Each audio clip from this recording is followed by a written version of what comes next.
iniciado nuestra quinta sesión.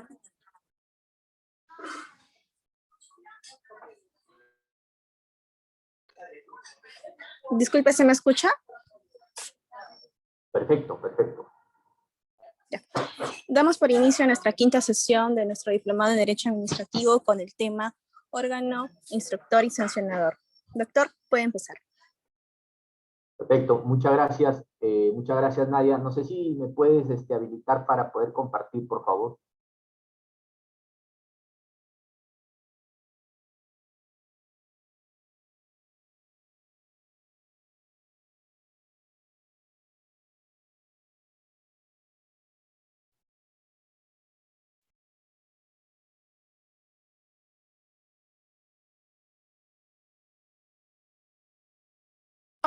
Doctor, ¿ya puede programar? Ya, a ver.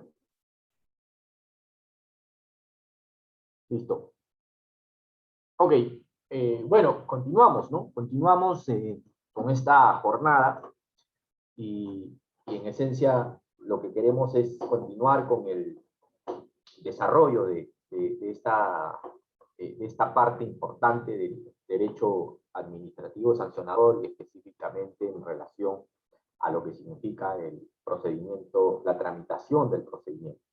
Para esta oportunidad vamos a tratar todo lo relacionado a la autoridad instructora y la autoridad sancionadora bajo esta lógica que en la sesión pasada veníamos trabajando y en donde además ampliábamos y explicábamos la importancia de cada una de estas etapas, ¿verdad? Entonces, para esta sesión vamos a tratar y explicaremos, por supuesto, los alcances que implican la autoridad instructora y finalmente la autoridad sancionadora para culminar con ver la situación en aquellos procedimientos sancionadores donde existen efectivamente tribunales administrativos. ¿Ok? Y por ahí vamos a hacer algunos casos prácticos que permitan en esencia continuar explicando y viendo cada uno de los temas que quisiera compartirles en esta noche. ¿Ya? Bueno, la sesión pasada habíamos explicado que la tramitación del procedimiento sancionador parte en principio de una potestad que tiene la administración. Habíamos dicho que esta potestad es consecuencia de la habilitación que la ley o el decreto legislativo así establece, y en base a esta habilitación legal, que en estricto es la partida de nacimiento o el reconocimiento del poder sancionador que tiene la administración, está dentro de la dimensión formal o la dimensión procesal, siempre va a partir desde sus propias esferas, ¿no? Es decir, siempre van a ser de oficio. Pero también se reconoce, en ese contexto habíamos señalado, que los ciudadanos pueden, a través de sus denuncias, promover o impulsar un procedimiento sancionador, y les había comentado en la sesión pasada todo lo referido y específicamente explicamos lo que significa la figura de la denuncia del procedimiento sancionador. ¿Bien? Entonces, eso en estricto. Por otro lado, habíamos hablado también en relación a las actuaciones previas y habíamos explicado la naturaleza jurídica, las posiciones que sobre las actuaciones previas se identifican como actos de administración interna, que en estricto hay posiciones que obligan que éstas deben notificar al administrado, otras que no es necesario, bajo la misma línea que está establecido en la ley. Y posteriormente hemos hablado de la importancia de la resolución de inicio del procedimiento, y hemos dicho que en este caso particular la resolución de inicio se convierte fundamentalmente en el acto administrativo más importante dentro del procedimiento sancionador. Y es el más importante porque al ser un procedimiento sumario, al ser un procedimiento muy corto, implica que este acto debe incluir elementos que la jurisprudencia obliga que se debe aplicar, como por ejemplo la precisión certera de los hechos, asimismo la identificación tanto de la autoridad instructora como sancionadora, y finalmente la definición de la infracción y la sanción que corresponde, ¿no? Entonces todo eso está prevista en estricto en todo lo que conocemos como la resolución de inicio. Y luego habíamos explicado la naturaleza de los pliegos de cargo, el tema de la notificación, y nos hemos quedado en esta parte del proceso de instrucción y el examen de los hechos, ¿ya? Entonces vamos acá a desarrollar ya esta parte. Para esta sesión, como he señalado inicialmente, vamos a hablar sobre la autoridad instructora, fundamentalmente en su principal actuación, que es en el informe de instrucción, para luego pasar a hablar todo en relación a lo que significa la autoridad sancionadora. ¿Correcto? Entonces, continuamos. No sé si tienen dudas o preguntas hasta aquí, por favor, encantado de poder absolver.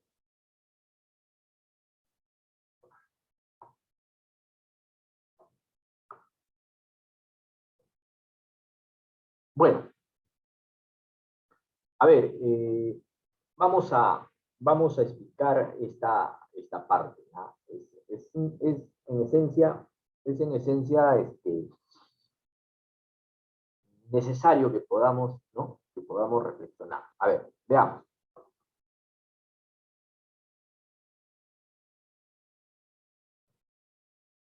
Aquí hay tres cosas importantes que necesitamos, ¿no? Que necesitamos enfocar, ¿ya? A ver, la primera. Esta fase instructiva se desarrolla en esencia a través del examen de los hechos, ¿ya? La autoridad instructora tiene como deber hacer una valoración de los pliegos de cargo. Eso implica que tendrá que evaluarlas, tendrá que analizarlas, para que en la etapa de la instrucción, en la etapa de la elaboración del informe final de instrucción, esta valoración esté motivada, ¿ya? Entonces, sin embargo, en esta etapa también se pueden producir algunas situaciones que ayuden por parte del administrado a ejercer su defensa. Por ejemplo, el administrado en esta parte podría solicitar el informe oral, ¿ya? Y vamos a hablar sobre la naturaleza jurídica del informe oral. Al ser los procedimientos sancionadores procedimientos de tipo sumario, implica que las oportunidades que tenga el administrado para ejercer su defensa son quizá las más importantes para aclarar, para describir y sobre todo para precisar cuestiones que ayudarán en última instancia al instructor o en su defecto al sancionador tomar la decisión final. Me refiero específicamente a la posibilidad de solicitar el uso de la palabra. Si bien es cierto, en algunos procedimientos sancionadores, el uso de la palabra reciente habilita en la etapa sancionadora, sin embargo, la regla es que este ejercicio del derecho a la defensa y fundamentalmente la relación o la inmediación que puede existir entre el administrado y la autoridad, en este caso instructora, es fundamental, ¿ya? ¿En qué momento se solicita el informe oral? Lo correcto es que el informe oral se solicite, y eso es importante señalar, al momento de la presentación de los descargos, ¿ya? Eso, en consecuencia, es lo normal. Pero esto no impide que después de haber presentado los descargos, eso puede solicitarse hasta antes que se emita el informe de pronunciamiento, ¿ya? Entonces tienes dos posibilidades. Una primera, que la solicitud del informe oral la plantees al momento de presentar tus descargos o en su defecto antes que el instructor emita el informe final de instrucción. Vamos un poquito a hablar del contenido de la presentación de los descargos, porque no solo en este documento se presenta las solicitudes de informe oral, sino que además, y aquí sí es importante señalar, que la presentación de los descargos también sirve para armar una estrategia dentro de un procedimiento sancionado. Ejemplo, no es suficiente que el descargo se aboque solo a contradecir la imputación o a contradecir la conducta típica, ¿no? Sino que ese documento denominado descargo, repito, debe también constituir una estrategia de defensa, ¿ya? Una de estas es la que justamente les acabo de señalar, la importancia de solicitar el informe oral. ¿Okay? Eso es una primera situación que debería tomarse en consideración. Otro aspecto, y aquí sí implica que revisen y analicen el procedimiento especial, la presentación del descargo puede también de alguna manera motivar a la interposición de excepciones. Por ejemplo, en el procedimiento sancionador de la Contraloría, en su norma especial, establecía determinados supuestos de excepcionalidad o excepciones, ¿no? Y una de estas era justamente si había afectación al non bis in idem, o en su defecto si había prescrito los hechos, ¿no? Era condicionantes para la interposición de la excepción. Entonces, en este documento de los descargos es importante que se precise, ¿ya? Entonces, repito, depende mucho de cómo está diseñado el procedimiento especial. Si en esta se habilitan interponer excepciones, por supuesto que será la opción más idónea de poder formular. Pero además, en este documento, ¿no? Repito, estoy hablando de la presentación de los descargos, es necesario que se pueda incluir la figura de los eximentes y atenuantes, la oportunidad para plantear si tu conducta, los hechos que te imputan, debe estar sujeto a un eximente, porque puede ser típica, pero es antijurídica y por lo tanto no hay culpabilidad, entonces existe esa posibilidad de alegar algún tipo de eximente. En principio, los que están previstas en la norma especial, si en caso contrario no estén reguladas, hay que recurrir a lo que señala expresamente la Ley de Procedimiento Administrativo General. ¿Correcto? Entonces, esta es una figura que algunos olvidan mencionarla y sobre todo desarrollarla en la parte de los descargos. El otro elemento sería los atenuantes, porque también te permite tener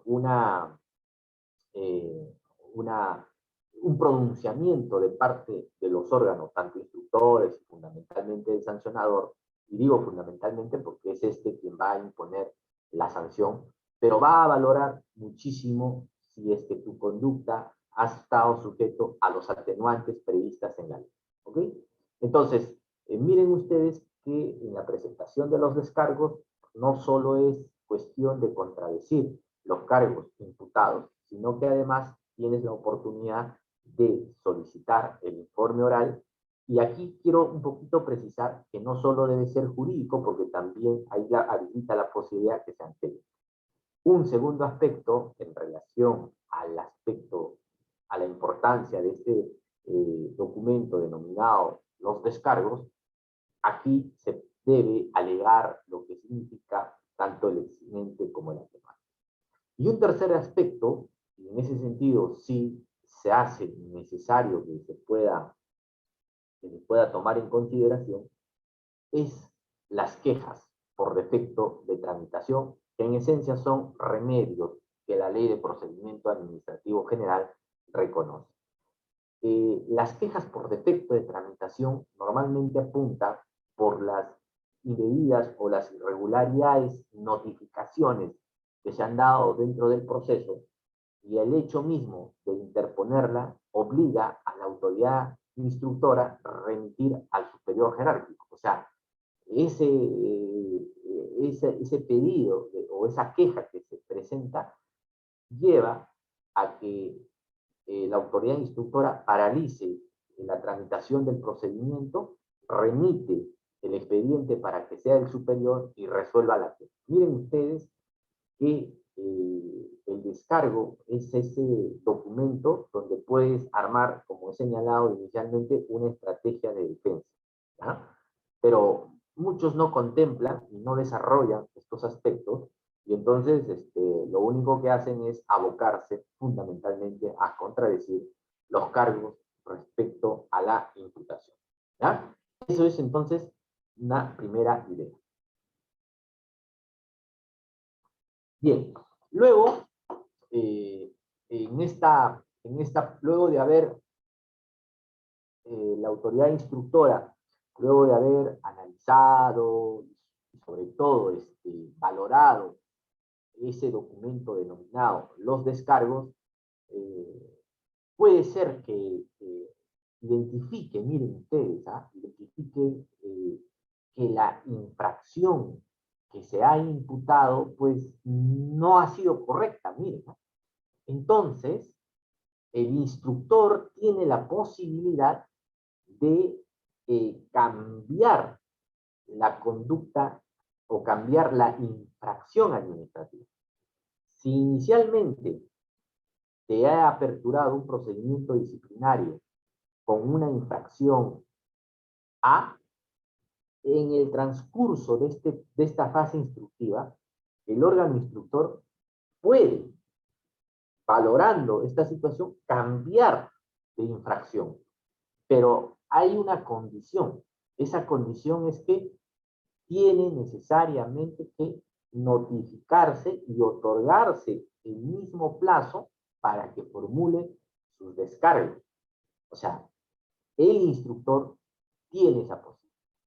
Pero también tiene otras posibilidades, como por ejemplo, cuando se presentan los descargos y observa que hay pruebas que necesitan actuarse, puede promover e impulsar algunas pruebas de oficio. Claro, claro está que cuando tiene que tomar esta actitud de impulso de oficio, que se conoce dentro del procedimiento administrativo general, deberá notificarse y también conocer la contradicción de parte del administrado.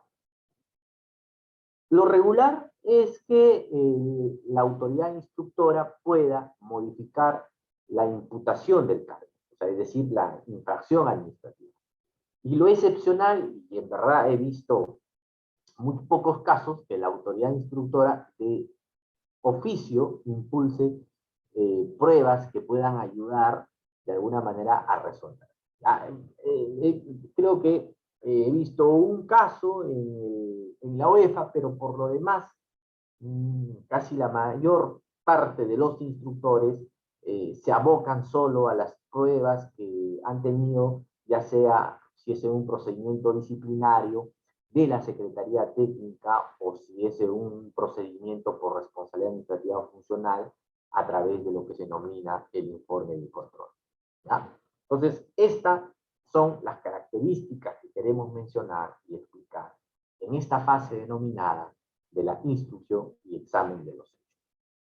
Una vez que ha pasado y ha terminado, la autoridad instructora lo que hace es notificar al administrado que se ha culminado con la fase instructiva y se encuentra expedito para emitir el informe final. Esto es importante, de tal manera que el administrado entienda que ya no tiene más posibilidades de actuación dentro de esta etapa. Ese acto de administración interna o un acto administrativo de la declaratoria del expedito es inapelable, o sea, no puedes contradecir. Es una actuación de mero trámite, ¿ya? Pero sí es obligatorio que la autoridad instructora ponga en conocimiento al administrado que se ha culminado con la etapa de la investigación y en consecuencia el expediente ha pasado para la elaboración del informe final, ¿ya? Denominado el informe final de instrucción. El informe final de instrucción concluye definiendo la existencia o la inexistencia de infracción. Por lo tanto, el informe de pronunciamiento es un acto de administración interna, no tiene carácter vinculante y por lo tanto sus conclusiones son recomendaciones o en su defecto son opiniones referenciales y mucho cuidado con el término de opiniones referenciales por los siguientes motivos. A ver, se ha dicho que el informe final, al no estar sujeto a impugnación, por lo tanto, es un trabajo de gabinete que al final tendrá que evaluarlo el órgano sancionado. Bueno, esa posición definitivamente no la comparto. Considero que el informe final de pronunciamiento, ¿ya? O el informe final de instrucción es la actuación no solo importante, sino la actuación más sustanciosa de la autoridad instructora, quien tendrá que hacer una triple valoración. Una valoración de forma, que implica en consecuencia que tendrá que verificarse si se ha llevado a cabo la notificación conforme a lo que está prevista en la ley, en los dispositivos, en las normas, ¿ya? Tendrá que verificar además la adecuada identidad de las personas que están en curso dentro de este procedimiento. Y además verificar si el expediente está ordenado, ¿no? Está debidamente foliado, están o no están incluidas las pruebas, las situaciones, etc. ¿Ya? Entonces, ese informe de pronunciamiento tiene una etapa de revisión formal. Luego, tiene una segunda etapa, que es la valoración y sobre todo la ponderación en relación a los descargos presentados por la parte, en este caso, por los administrados. Aquí es importante mencionar que la autoridad instructora o el órgano instructor deberá fundamentalmente pronunciarse en relación a aquellos descargos que tienen una vinculación directa con la infracción administrativa. Ojo, no está obligado la autoridad instructora a responder o en su defecto a valorar o merituar descargos que no tienen relación con la conducta típica. Ejemplo, si yo te imputo que has favorecido a Pedro para que pueda ganar la buena pro, por lo tanto, los descargos tendrán que darse en el sentido que tu participación o la intervención ha sido transparente, ha sido conforme a ley.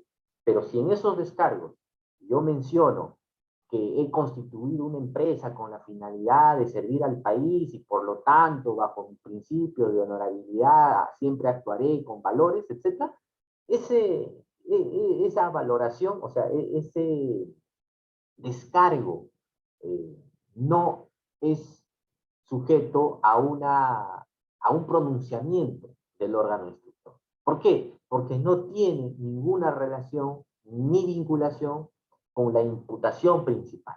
Entonces aquí se identifica un grave error de parte de las defensas, obvio, o de los que ejercen la defensa técnica dentro de un procedimiento sancionador. Y también de parte de los instructores. Primero, de parte de los administrados, que pretenden ser muy específicos, en algunos casos exagerados al momento de ejercer su defensa, y por otro lado, los instructores que con el propósito de no sentirse, de ver, es decir, de respetar el derecho a la defensa y su decisión no estar sujeta a una nulidad de parte del superior, entonces valoran todo lo que les dicen en la etapa instructora, ¿ya? Eso está mal, pues, ¿no? Eso está muy mal, eso no puede presentarse. Entonces, ese es el segundo elemento, ¿ya? El primer elemento habíamos dicho que está referido fundamentalmente a un aspecto formal. El segundo elemento está relacionado a una ponderación de los descargos, de los argumentos de defensa. Y un tercer aspecto es ya la motivación. Miren ustedes, el órgano instructor, luego de haber realizado un análisis de forma y de fondo, presenta su propuesta de existencia e inexistencia. Entonces, aquí tendrá que utilizar todos los argumentos que les sean útiles para defender su posición. Si es determinando la existencia de infracción, en consecuencia, tendrá que probar que se cometió la infracción administrativa, que se cumplen los elementos típicos de la infracción, que ha existido una adecuada individualización y que se ha producido la afectación al bien jurídico, administrativo protegido. Entonces, es un trabajo técnico, es un trabajo delicado, implica muchísima concentración. Pero sí, revisando los descargos y durante todo el proceso se demuestra que, o por lo menos el administrado logró defenderse correctamente, con pruebas, con argumentos, entonces declarará la inexistencia de la infracción. Porque puede ser que te inicien un procedimiento administrativo por no haber presentado tu declaración jurada dentro de los plazos establecidos por ley, ¿no? Por ley, todos aquellos que manejan la caja chica en las entidades públicas, una vez que asumen el cargo, tienen hasta 15 días para presentar su declaración jurada. Y además, cuando terminan, es decir, cuando dejan de ejercer esa función, después de 15 días del cese, también deben presentar. ¿Qué pasa si te olvidaste? Por supuesto que la ley, como es de carácter objetiva, entonces establece que es bajo responsabilidad. Y por lo tanto, la entidad abrirá un proceso disciplinario porque no has logrado, ¿no?, en este caso particular, presentar tu declaración jurada en los tiempos establecidos por la ley, ¿ya?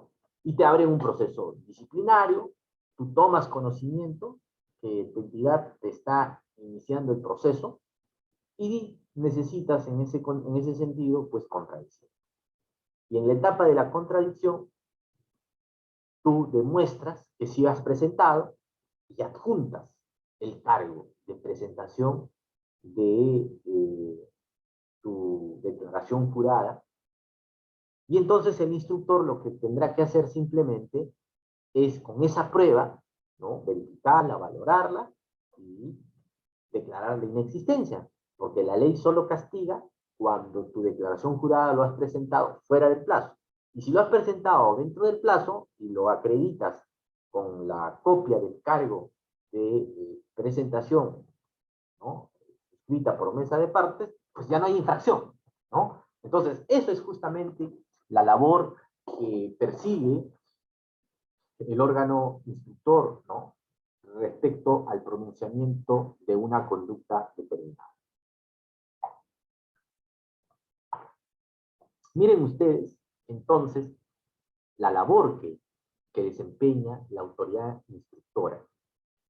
Y entonces, la autoridad instructora, repito, tiene estas dos posibilidades, ¿no?, la de declaración de la existencia de la infracción o, en su defecto, de la inexistencia. Si ha declarado la inexistencia de la infracción, por lo tanto, se archiva el proceso.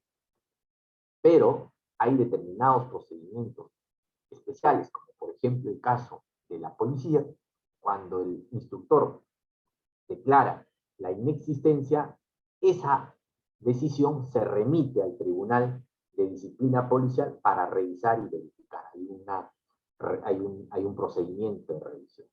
En el caso, por ejemplo, el de la Contraloría, cuando el órgano instructor declara la inexistencia, este órgano es el que emite además la resolución de inexistencia y por lo tanto el archivamiento definitivo. ¿Ya? Depende mucho de la configuración del procedimiento especial. Yo creo que me parece interesante la técnica que se da a nivel del régimen disciplinario policial, porque cuando el instructor decide archivarla, siempre pasa, ¿no? Pasa a una segunda etapa para ser sujeto de revisión. Creo que eso es interesante, ¿ya? Es como un segundo control, disminuyen los riesgos de corrupción también, ¿no? Entonces, el instructor cuando toma esta decisión de la inexistencia tiene que estar convencida, porque fíjate, o sea, has llevado a cabo todo un procedimiento, han actuado diferentes unidades orgánicas, se han hecho fiscalizaciones, se han realizado informes de control, etcétera. Has llevado a cabo un procedimiento largo, ¿no? Y al final decides archivarlo. Un momentito, ¿no? O sea, si declaras la inexistencia, hay que revisar tu decisión. ¿Cuáles son los argumentos, ya?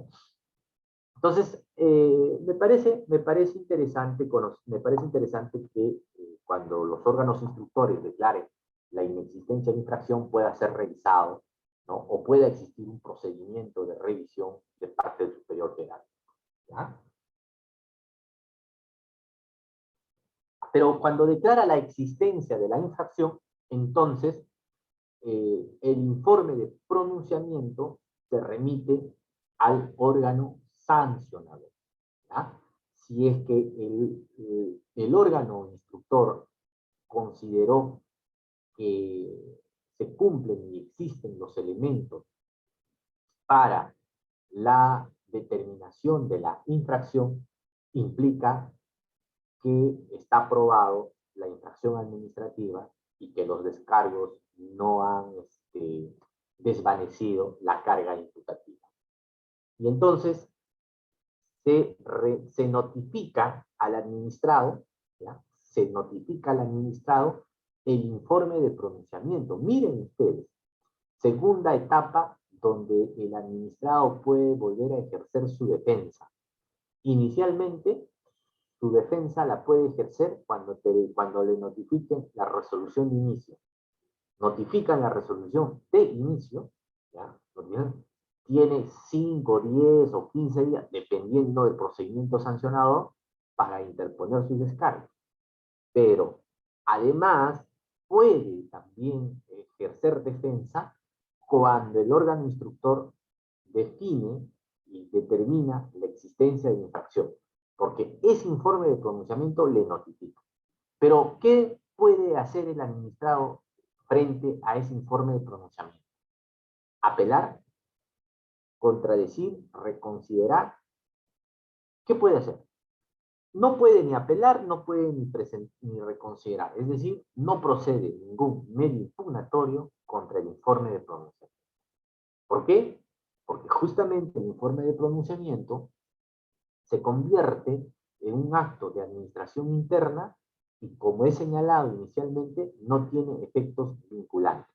Por lo tanto, al no tener efectos vinculantes y al no ser un acto administrativo, no es sujeto de contradicción.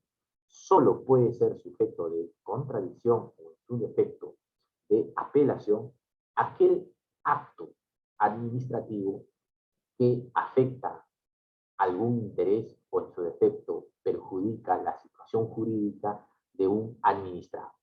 En esos supuestos, hablando de la perspectiva de un procedimiento administrativo sancionador, solo puede estar sujeto a contradicción. Pero el informe de pronunciamiento no tiene ningún efecto en relación a la situación jurídica. Simplemente es que la autoridad instructora concluyó su etapa de investigación, valoró adecuadamente los hechos y consideró que estos se adecúan a la infracción administrativa y por lo tanto recomienda que se le imponga la sanción. Este informe de pronunciamiento que concluye con la existencia de la infracción, se notifica al administrado. El administrado tiene dos posibilidades. Una, poder solicitar el informe, solicitar el uso de la palabra o el informe legal o el informe técnico a la autoridad sancionadora. Miren, o sea, tienes también la posibilidad de solicitar el uso de la palabra para poder explicar y mejor detallar, porque puede ser que alguna cuestión técnica no ha sido comprendida por la autoridad instructora, entonces tienes la posibilidad también de presentar en esta etapa un informe técnico. Si es, por ejemplo, un procedimiento disciplinario o un procedimiento por responsabilidad funcional donde te están recomendando, donde el órgano instructor recomienda una inhabilitación de más de 4 o 3 años, dependiendo de la situación, porque no se aplicó una penalidad por la inaplicación de penalidades respecto a un contrato de más de 400 millones, entonces tú puedes en esta etapa, ¿no? En esta etapa, ojo, puedes en esta etapa presentar un peritaje técnico, ¿no? Un peritaje especializado de un experto en esta materia para que pueda explicarle al sancionador cómo son, por qué considera que no se pudo aplicar o inaplicar la penalidad. ¿Ya? Entonces, aquí también la posibilidad. Y la otra posibilidad que tiene el administrado es que ese informe de pronunciamiento, al darle una lectura detallada, advierte, por ejemplo, que no se valoró una prueba o no se valoró, ¿no?, un argumento. Bueno, tendrá entonces que ponerle en autos y informar al sancionador. Por ese motivo es que considero que este procedimiento sancionador se convierte en garantista, porque ¿para qué para qué notificas al administrado del informe de pronunciamiento?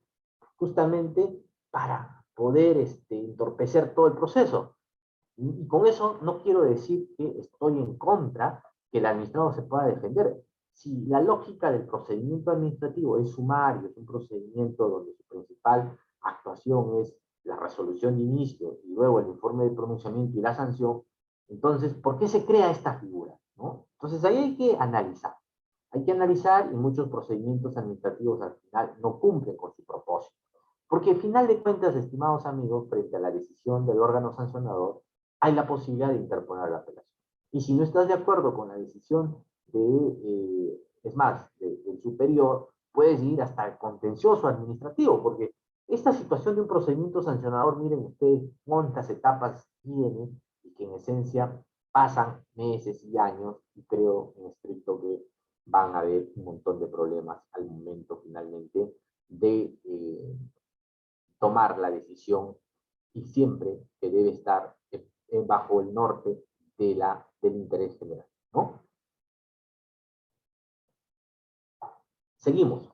Miren ustedes, entonces, se notifica al administrado y pasa a la autoridad sancionadora. ¿Quién es la autoridad sancionadora? ¿Qué características tiene? ¿Cuál es su función? ¿Cómo efectúa la valoración? ¿Qué criterios debe tener al momento de imponer la sanción? Explicamos. ¿Ya? Explicamos. A ver, la autoridad sancionadora, ¿ya?, la autoridad sancionadora, así como la autoridad instructora, debe estar ejercida por un profesional no solo reconocido por sus competencias técnicas, eso es indudable, sino por sus competencias éticas, morales. Y para mí eso es lo más importante, porque justamente el que va a imponer la sanción va a decidir sobre la situación jurídica de una persona natural o jurídica dependiendo de la condición. Un funcionario será finalmente quien decida sobre su situación de carácter laboral. El hecho de una suspensión, imagínense ustedes, de 1 año o de 6 meses sin goce de haber contra un funcionario, pues no solo le crea un problema emocional personal, sino que esto hasta puede repercutir a nivel familiar. El hecho de quedarse sin remuneración, ¿no?, por más de 6, 7 meses hasta podría afectar su situación crediticia, ¿no? Su situación de convivencia, muchas veces pone en riesgo la convivencia de la familia. Ese funcionario, si es la principal fuente de ingreso de su hogar, al quedarse sin remuneración, ¿cómo va a sostener si tiene 3 hijos o en su defecto si tiene familia y una familia numerosa y necesita cumplir con determinadas obligaciones? Por eso, la autoridad sancionadora debe necesariamente tener estos criterios éticos, pero fundamentalmente moral, fundamentalmente, no, criterios técnicos, pero fundamentalmente, ¿no? Y en eso sí precisamos aspectos técnicos y morales. Correcto. La autoridad sancionadora debe, además, dentro de ese proceso de valoración, ¿no? Dentro de ese proceso de valoración del informe de pronunciamiento, no solo conocer el derecho, no solo conocer los elementos típicos de la infracción administrativa, sino sobre todo la autoridad sancionadora debe tener un criterio de ponderación y razonabilidad en la toma de sus decisiones. Y así lo ha señalado el Tribunal Constitucional en un caso que permítanme comentarles cómo el Tribunal Constitucional exige fundamentalmente a la autoridad sancionadora tomar determinados criterios. Y a continuación les menciono. Este caso que les voy a comentar es un caso que el Tribunal Constitucional lo vio en su momento. ¿Ya? Trata la situación de un estudiante, bueno, en ese momento estudiante de una universidad particular, ¿no? De una universidad privada, y específicamente, bueno, así está en la mejor preciso, porque ya es público, ¿no? De la Universidad San Ignacio de Loyola. Este muchacho, ¿no? Este muchacho cursaba el 9º semestre de la Facultad de Administración y Comercio Exterior. Lamentablemente, bueno, por situaciones de la vida, termina una relación amorosa. Entonces,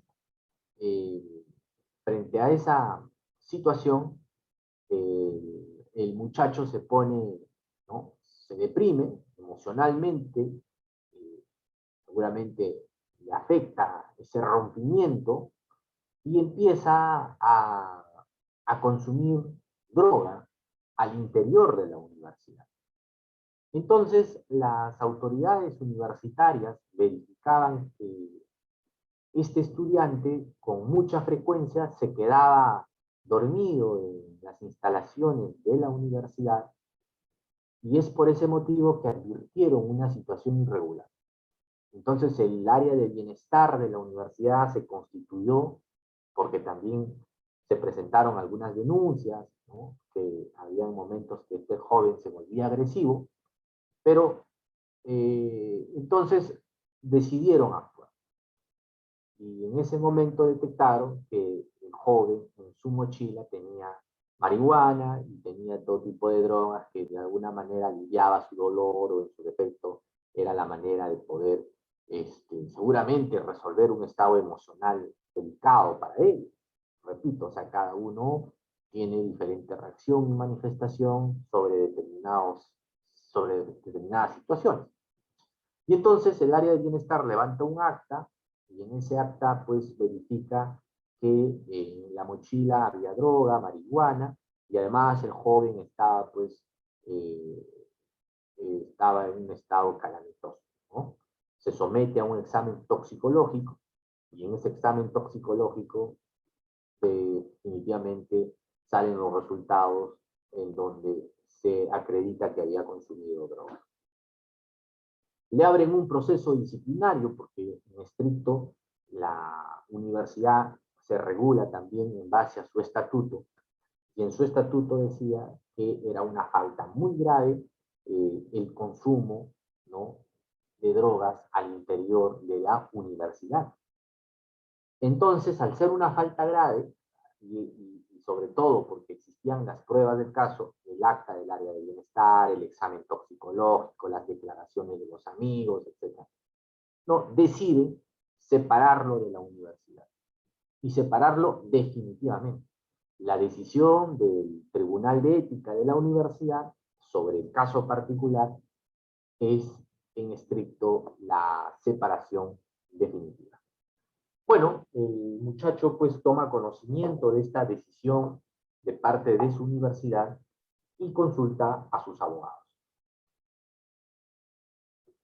Los abogados interponen la respectiva apelación ante en este caso ante el Consejo Universitario.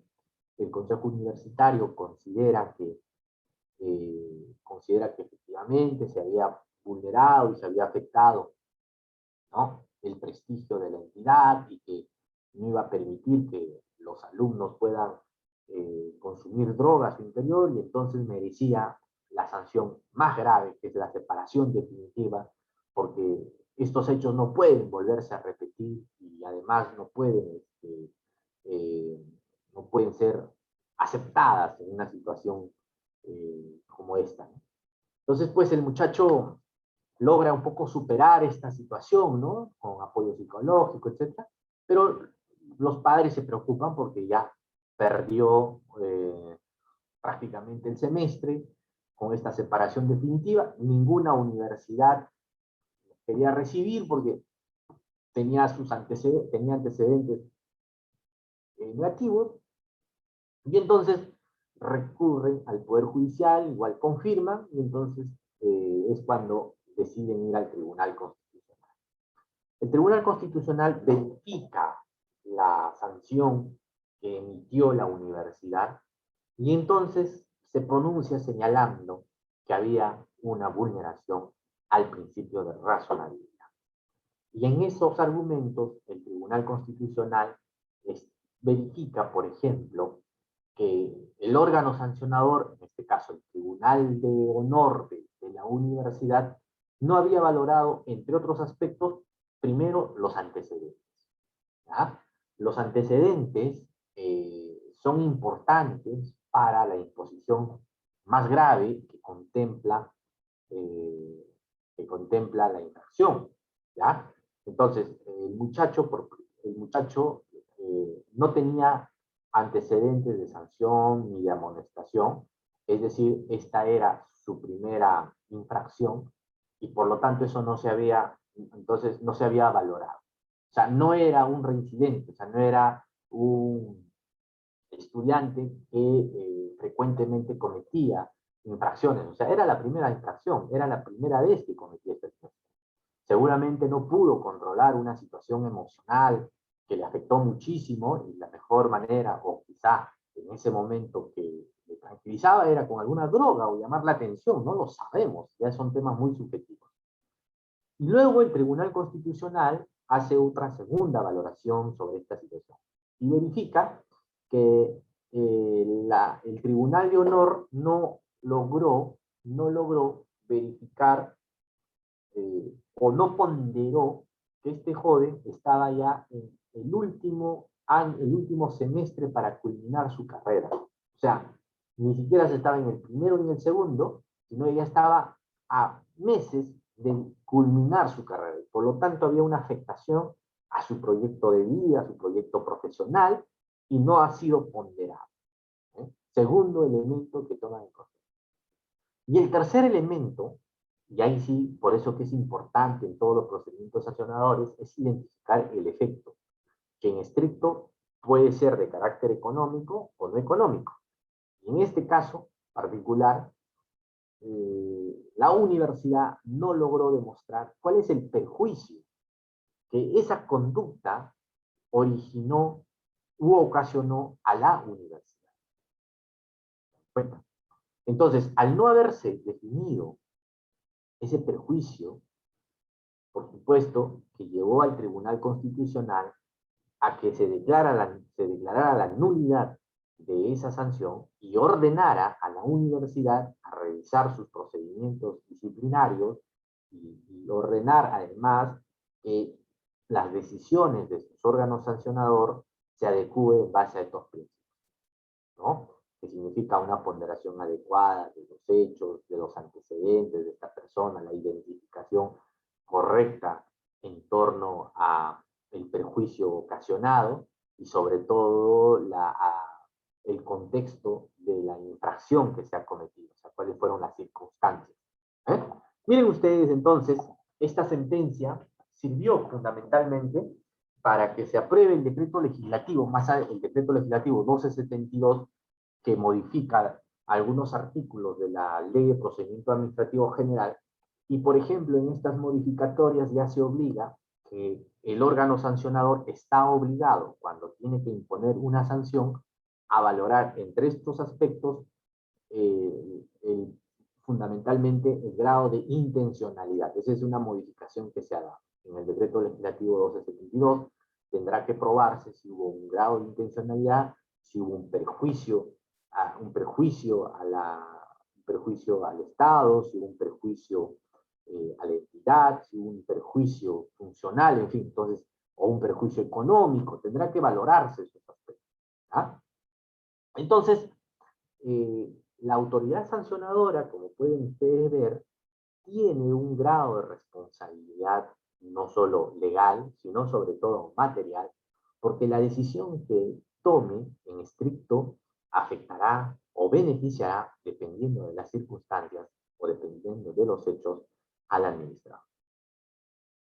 El órgano sancionador también tiene la posibilidad de habilitar el informe oral, ¿ya? El informe oral para que pueda el administrado, bajo este derecho de la última palabra, ¿no?, expresar finalmente y comentar al sancionador su estatus, en qué se encuentra y por qué considera que debe ser absuelto de todo tipo de responsabilidad de carácter administrativo.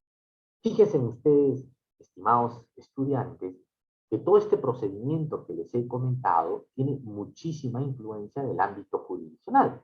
Claro, el ámbito jurisdiccional, dependiendo del proceso que se sigue y dependiendo de las características que tiene cada uno, es quizás más formal, es quizás, tiene quizás más etapas, pero la lógica sigue siendo la misma, ¿no? La importancia de la motivación, la importancia de las decisiones razonables y ajustadas a derecho. Creo que son reglas, como ven ustedes, comunes, no solo para el ámbito penal, sino también para el ámbito administrativo.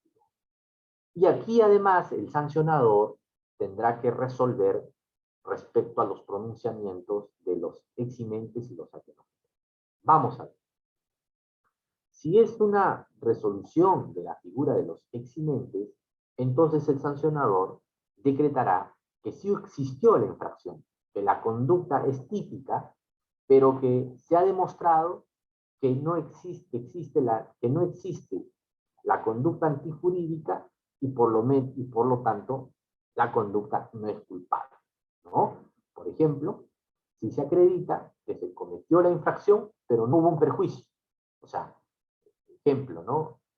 Cometí la infracción de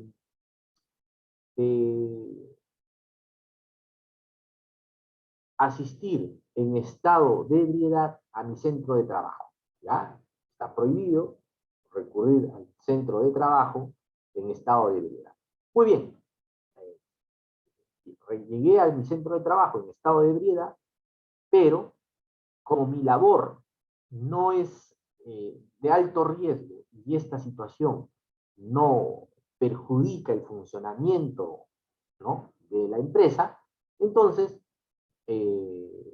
puedo yo alegar una figura de eximente, ¿no? O sea, he cometido la infracción, ¿ya?, pero no lo he hecho dentro del marco, ¿no?, de alevosía o en su defecto una situación que pudiera traducirse en cuestionable porque mi conducta no ha puesto en riesgo el funcionamiento, sobre todo la vida o la integridad de alguno de mis compañeros. Entonces esto tendrá que valorarse y tendrá que ponderarse. Puede ser esta una figura, ¿ya?, que es más que nada una figura que se da en el ámbito laboral.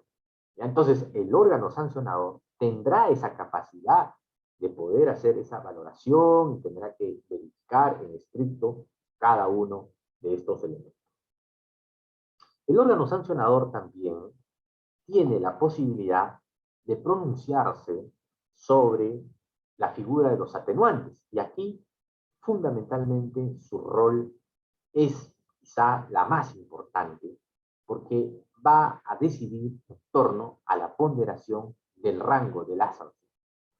No necesariamente aplicará la sanción máxima, sino hará una ponderación en la medida que el atenuante de la infracción, ya sea el reconocimiento como tal, o ya sea, en esencia, una subsanación voluntaria de la situación, pueda llevarle, ¿no?, en última instancia, a que esta infracción no sea más gravosa, sino que atenúe la responsabilidad.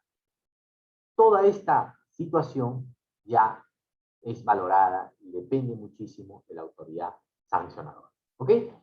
Entonces, como el informe de pronunciamiento que emitió el instructor no tiene un carácter vinculante, la autoridad sancionadora no está obligado, ¿no?, o no está sujeta a lo que pueda el instructor decidir. Porque puede ser que el instructor determine que sí existe infracción, pero bajo un grado de razonabilidad, proporcionalidad y una valoración de las pruebas y la conducta típica, la autoridad sancionadora puede definir que no existen los elementos suficientes para imponer la sanción y, por lo tanto, declarar la no existencia de infracción. O sea, no está obligado a seguir la lógica del instructor. Esa es la responsabilidad que tiene la autoridad sancionadora. Miren ustedes, por ejemplo, la importancia que implica una adecuada valoración. Si existe un rango de razonabilidad y proporcionalidad en el acto administrativo de imposición de sanción, no hay duda que no habrá ningún inconveniente para que el tribunal o para que el superior pueda confirmar la decisión de la autoridad sancionadora. Por lo tanto, y aquí culmino con esta primera propuesta, con esta primera participación, en torno a las dos autoridades, tanto instructora como sancionadora. Conclusiones finales para pasar a hablar en relación a lo que significa la naturaleza de los tribunales administrativos. Tres conclusiones importantes. Primero, desde las reformas que se presentaron a la ley 2744 a través del decreto legislativo 1272, es obligatorio en todo procedimiento administrativo sancionador la diferenciación no solo formal, sino sustancial entre la autoridad que instruye e investiga frente a la autoridad que sanciona o la autoridad que tiene la última palabra sobre la situación o no de una comisión de infracción. ¿Ya? Entonces, esta es una obligación de la diferenciación entre autoridad instructora y autoridad sancionadora. Pero esa diferenciación también implica que tienen que ser funcionarios distintos. Ojo, antes podrías hacer tú esa diferenciación, pero el funcionario es el mismo, o sea, el instructor y el sancionador son lo mismo. Bueno, tengo función de instructor en un momento y luego en otro tengo función sancionador. No, eso no está permitido. Antes posiblemente existía y se habilitaba esas posibilidades, pero ahora no. Esa es la primera idea fuerza que quiero compartir, en el sentido estrictamente que hoy un procedimiento administrativo sancionador obliga a que existan funcionarios distintos, ¿no?, con diferente cualificación, es más, hasta requisitos, pero tiene que haber claramente esa diferenciación. ¿Ya? Una segunda idea al respecto está referida fundamentalmente a la importancia de conducir una fase instructora con la mayor diligencia, que implica reunir los medios de prueba o en su defecto tener los elementos de convicción para decidir el inicio del procedimiento. Y por lo tanto, el acto administrativo denominado resolución de inicio es posiblemente el acto más importante. Depende de esta, ojo, depende de esta el resultado final de un procedimiento sancionado. Es por eso que he recomendado que la autoridad instructora, para que pueda decidir el inicio del procedimiento, tiene que tener elementos suficientes de convicción. Y no puede dejarse llevar por el cumplimiento de metas. Cuanto más resoluciones de inicio cumplo mis metas, es una perniciosa decisión que deslegitima y debilita un procedimiento sancionado. Muchísimo cuidado, estimados colegas que tienen funciones instructoras. Y el tercer aspecto, en relación a esta relación de la autoridad instructora y la autoridad sancionadora, está fundamentalmente en la labor que desempeña, ¿no?, en estricto, el órgano sancionador. Un órgano que debe necesariamente ser razonable, pero sobre todo ajustado a derecho y respetuoso fundamentalmente de las garantías, de los principios, los precedentes, pero con un criterio de ponderación al momento de la imposición de la sanción, tomando en cuenta elementos como el grado de perjuicio, las circunstancias que se cometieron, la repercusión que tuvo o no para la organización. ¿Ah? Entonces esos son los elementos que quería yo en estricto describir. Y finalmente, la última parte está referida específicamente a lo que significa el tribunal. Culminado la primera instancia, vamos a una segunda instancia.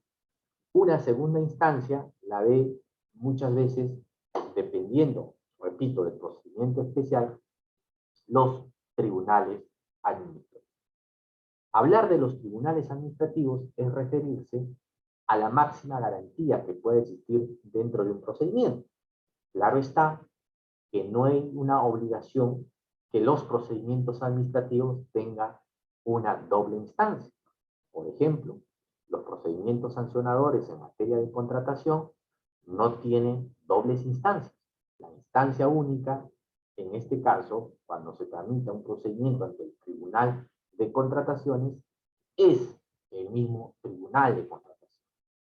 Hay otros procedimientos, claro está, que sí cuentan con segundas instancias, como por ejemplo el Tribunal Fiscal, como por ejemplo el Tribunal de Responsabilidades Administrativas, el Tribunal Registral, el Tribunal de la UEFA, el Tribunal del Servicio Civil. Correcto. Estos tribunales administrativos pueden ser permanentes o pueden ser ocasionales. Permanentes es cuando tienen un grado de vinculación laboral con la entidad. Es más, tienen un grado de vinculación laboral que se sujeta a sus horarios, a sus normas internas y sobre todo a su regulación laboral. Son ocasionales bajo la lógica que se reúnen en algunos casos una vez al mes o una vez cada 15 días para resolver determinadas causas y no tienen vinculación laboral, pero sí contractual, y en ese sentido con las características de su vinculación giran recibos por honorarios y por lo tanto tienen un tratamiento distinto a los vocales o miembros de los tribunales de naturaleza permanente. ¿Cuál es mejor? ¿O cuál es lo ideal? En verdad, no existe una respuesta objetiva, porque en esencia los tribunales administrativos se crean básicamente para ser la segunda instancia de revisión de reflexión y sobre todo que sus pronunciamientos puedan ser referentes para que tanto los instructores como sancionadores puedan seguir esa línea. En ese contexto es que los tribunales administrativos, no solo con sus resoluciones dictan cátedra, si cabe el término, creo definitivamente que son referentes, que son en estricto resoluciones que ayudan a mejor interpretar y entender determinadas infracciones, pero la importancia de estos tribunales está en la emisión de sus precedentes o sus acuerdos plenarios, que en principio otorgarían mayor seguridad, mayor predictividad y sobre todo uniformizarían las decisiones que necesitan los instructores y los sancionadores. Pero tampoco podemos decir que los tribunales solo deberían culminar su tarea punitiva o su tarea resolutiva, sino, como ya también lo ha dicho el Tribunal Constitucional, los tribunales tendrían que tener una labor educadora, preventiva, que implica en estricto mayor difusión del procedimiento y sobre todo la protección de esos bienes jurídicos que dependiendo de la naturaleza del procedimiento sancionador se procesan. Eso es en estricto la importancia de los tribunales administrativos.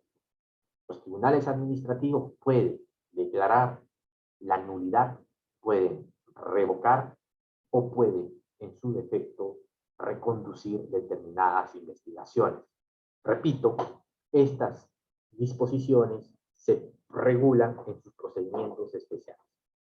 Pueden declarar la nulidad, claro está, si el acto administrativo de sanción contraviene con lo establecido en la Ley de Procedimiento Administrativo General, es decir, es una decisión que contravino con la Constitución, con la ley, que no se respetaron determinados principios y que por lo tanto implica que debería ser declarado nula.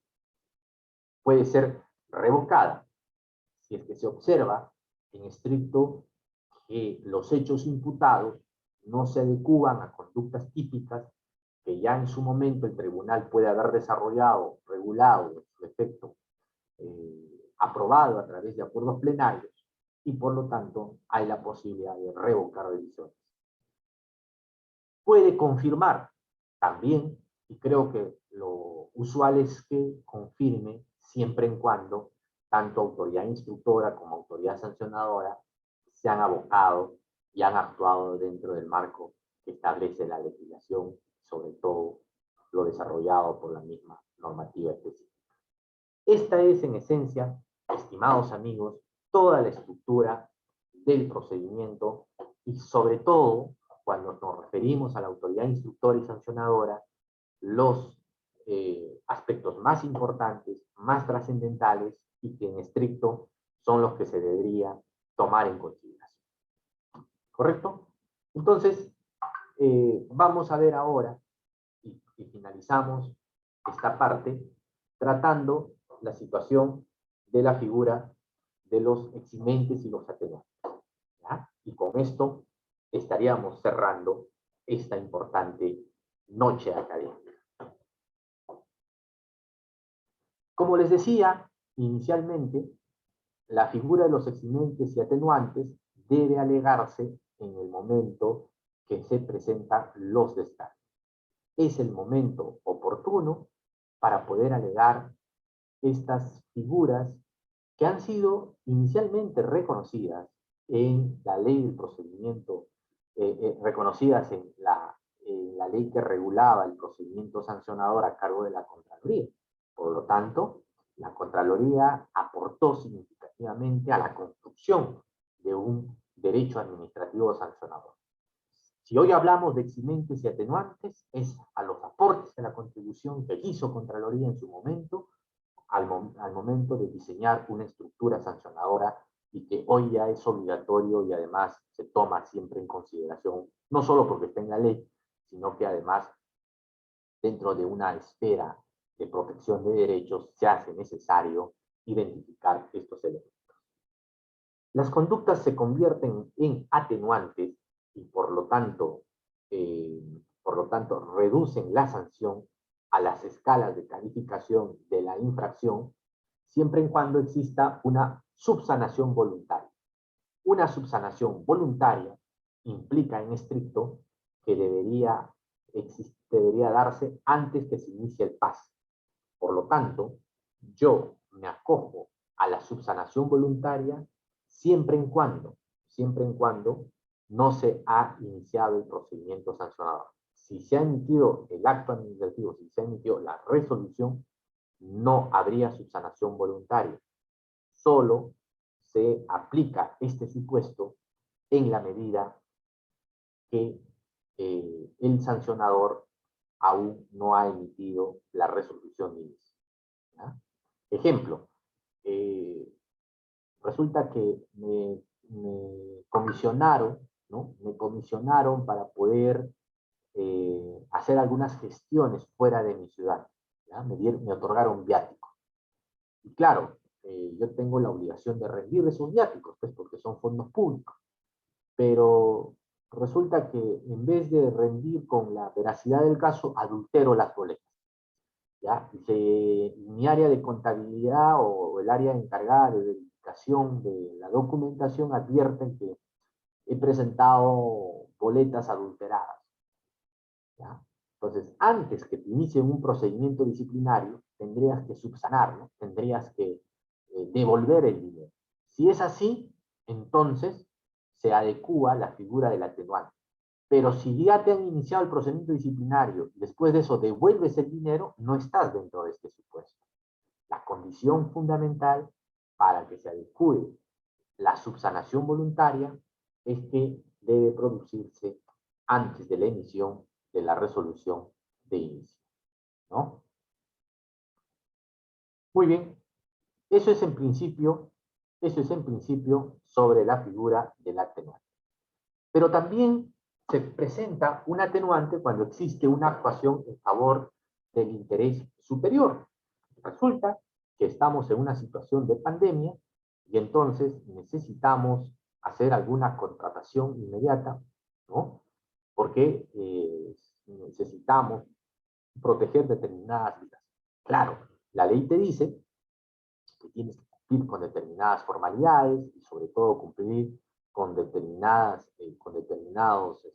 procedimientos para que puedas, por ejemplo, comprar balones de oxígeno. Hoy más que nunca se necesita balones de oxígeno, pero yo he encontrado un proveedor que está vendiendo, ¿no?, a un costo módico y tengo los recursos y los compro directamente. ¿Ya? ¿Por qué? Porque voy a salvar vidas. Entonces, esta situación se convertiría pues en un atenuante, ¿no? Porque estás actuando a favor de intereses superiores. Pero sabes muy bien que no debería haber una compra directa, sino tendrías que hacer cotizaciones, hacer un procedimiento de contratación, dependiendo del monto, y cumplir con determinadas formalidades que están previstas. ¿Ya? Pero si no los cumples, pero logras de alguna manera tener ese balón de oxígeno y salvas vidas, entonces, pues bueno, se atenuará en ese sentido tu conducta. ¿Ya? Entonces, así como existen los atenuantes, también se produce la figura de los eximentes, que elimina la antijuricidad de las conductas típicas y éstas se pueden expresar en la incapacidad mental que tendrá que ser corroborada efectivamente por autoridad de salud, por casos de fuerza mayor o casos fortuitos, por ejemplo el caso de las pandemias, caso de los desastres, situaciones que se dan bajo este supuesto. Se exime cuando existe un ejercicio del deber legal o función o cargo, pero que en estricto estas deben estar bajo el interés general, o por el error inducido por la administración, que muchas veces se expresa porque las normas, las disposiciones, las directivas son confusas o en algunos casos ilegales, y que tienes tú que aplicar en su momento la normatividad, pero no depende de ti si está configurado dentro de la ley. O también se da un eximente cuando existe ausencias de consecuencias perjudiciales, es decir, tu conducta no ha perjudicado o no hay un efecto que pueda en estricto afectar los intereses de la misma entidad. También se da un eximente cuando hay una orden competente, pero aquí sí es importante para que se configure este eximente que haya una oposición por escrito, expresa y objetiva de parte de la persona que va a suscribir, por ejemplo, un contrato, ¿no? O sea, oye, pues, tienes que suscribir el contrato. No, pues no deseo, porque suscribir ese contrato sería ilegal. Bueno, te ordeno, pero si tú te opones por escrito, entonces te eximen de responsabilidad. ¿Ok? Y el último caso, que está muy relacionado al caso fortuito o fuerza mayor. Perfecto. Entonces, colegas, en ese sentido, hemos culminado esta jornada y hemos tratado, como ven ustedes, todo lo relacionado a la autoridad instructora, a la autoridad sancionadora. Hemos hablado de la figura del tribunal, de los tribunales administrativos, y he pasado finalmente a describir lo que es la situación de la figura de los exigentes y los atenuantes dentro de un procedimiento administrativo. Dicho eso, y agradecido como siempre por su atención y sobre todo por su paciencia a este humilde servidor, estoy dispuesto a responder las preguntas, las dudas que se puedan haber producido en el desarrollo de esta jornada. Muchas gracias. Gracias, doctor. Vamos a esperar las preguntas de nuestros participantes. Perfecto, esperamos.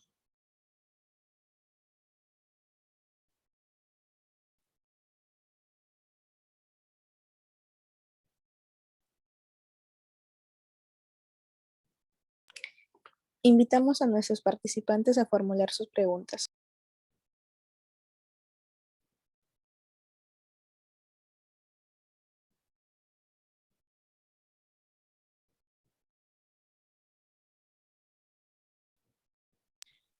Bueno, doctor, creo que por esta sesión no tenemos preguntas al parecer.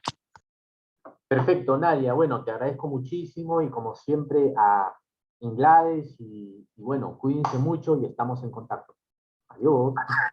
Gracias, doctor. Nos vemos.